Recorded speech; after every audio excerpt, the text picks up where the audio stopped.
حضرت ابو بکر صدیق کا زمانہ تھا تو ایک شخص ملک شام کا رہنے والا، بڑا قرضہ چڑھ گیا اس پہ، تو وہ حضرت ابو بکر صدیق کے پاس آیا، کہنے لگا آپ امیر بھی ہیں اور امیر بھی ہیں، دونوں باتیں، ایک امیر یہ ہے کہ مسلمانوں کے سربراہ ہیں، اور دوسرا اللہ نے آپ کو مال و دولت بھی عطا فرمایا ہے، تو میرے اوپر وہ قرضہ چڑھ گیا ہے تو مہربانی فرمائیں۔ وہ کہتا ہے حضرت صدیق اکبر نے میرا ہاتھ پکڑا، گھر کے اندر لے گئے، باہر سے دروازہ بڑا اعلیٰ تھا لیکن گھر کے اندر گیا تو چارپائی بھی کوئی نہیں تھی، کھجور کی چٹائیاں بچھی ہوئی تھی، کھجور کی چھال کی، اور وہ بھی پھٹی ہوئی۔ فرماتے ہیں سیدنا صدیق اکبر نے بٹھا لیا مجھے اور مجھے کہنے لگے یار تجھے ایک عجیب بات نہ بتاؤں؟ کہ بتائیے۔ فرمانے لگے 3 دن ہو گئے میں نے اناج کا دانہ بھی نہیں کھایا، کھجور کے اوپر گزارا کر لیتا ہوں، میں آج کل حالات میرے ٹھیک نہیں ہیں۔ لگا جی پھر میں کیا کروں؟ تو آپ فرمانے لگے تو عثمان غنی کے پاس جا۔ کس کے پاس؟ شخص کہنے لگا جی مجھے تو بہت سارے پیسے چاہیے۔ تو آپ نے فرمایا تیری سوچ وہاں ختم ہوتی ہے جہاں سے عثمان کی سخاوت شروع ہوتی ہے، تیری سوچ وقت تو جو سوچتا ہے نا اتنے ملیں گے، تیری ختم ہوتی ہے سوچ جہاں سے عثمان کی سخاوت شروع ہوتی ہے، تو جا۔ کہنے لگا جی آپ کا نام لوں؟ فرمایا ضرورت ہی نہیں پڑے گی، جی میں ذکر کروں گا کہ مجھے امیر المومنین نے بھیجا ہے۔ فرمایا ضرورت ہے، صرف اتنا تو جا کے بتانا کہ میں مقروض ہوں اور رسول اللہ کا نوکر ہوں صلی اللہ علیہ، اتنا بتانا کہ مسلمان ہوں، مصطفیٰ کا غلام، بس، اور کسی اضافے کی ضرورت۔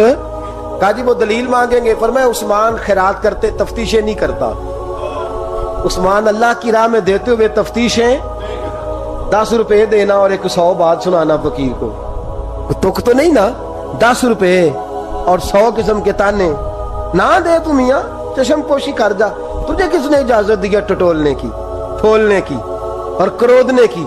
یہ حال اگر تیرے ساتھ کیا جائے، رب اگر تجھے ٹٹول کے دے تو تیرا کیا بنے؟ رب کریم اگر تجھے ٹٹول کے دے کہ پہلے بتا نمازیں کتنی پڑھی ہیں، سویرے اٹھتا ہے کہ نہیں، تو تیرا کیا حال ہوگا؟ تو ٹٹولتا پھرتا ہے 10 روپے دینے کے لیے۔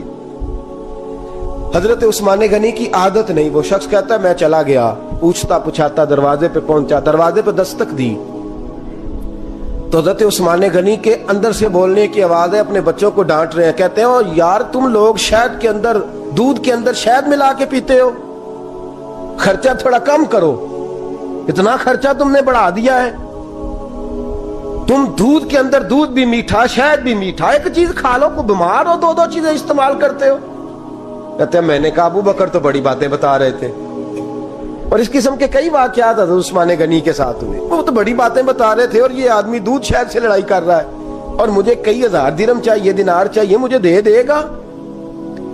فرماتے ہیں اب وہ ڈانٹ کے باہر آئے، میں دروازے پہ تھا، آتے ہی کہنے لگے میں آیا نا تو جب میں نے السلام علیکم کہا تو وہ سمجھ گئے میں مسلمان ہوں۔ کہتے ہیں وعلیکم کہا تو پہلا جملہ انہوں نے جو بولا وہ ان کے بڑے پن کا مظاہرہ تھا۔ کہنے لگے بچوں کو ایک بات سمجھانی تھی، آنے میں مجھے 1.5-2 منٹ لگ گئے، تو دروازے پہ کھڑا رہا، مجھے معاف کر دینا۔ بڑے لوگوں کی بڑی باتیں، بڑے لوگوں کی بڑی باتیں، اتنا بڑا قد ہے اتنا بڑا اخلاق ہے۔ کہنے لگے تجھے ایک بات بچوں سے کرنے لگ گیا تھا، تجھے انتظار کرنا پڑا، ذرا درگزر کرنا۔ کہتے ہیں پھر انہوں نے دروازہ کھولا، جو اس وقت ان کا ماحول تھا، حویلی کا، ڈرائنگ روم کا، جو بھی، مجھے بٹھایا۔ کہتے ہیں میرے لیے جو پہلی چیز آئی وہ دودھ کے اندر شہد ڈال کے وہ لائے۔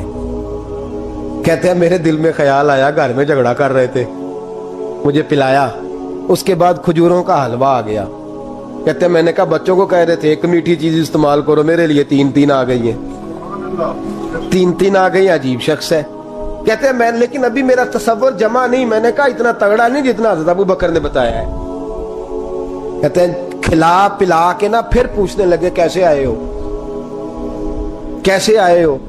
تو کہتے ہیں میں نے کہا کہ جناب میں مجبور ہوں، آج بہت سارے لوگ ہیں نا جن کے پاس کسی کی بات سننے کا ٹائم ہی نہیں، کہتے ہیں موٹی موٹی بات کریں، آخری۔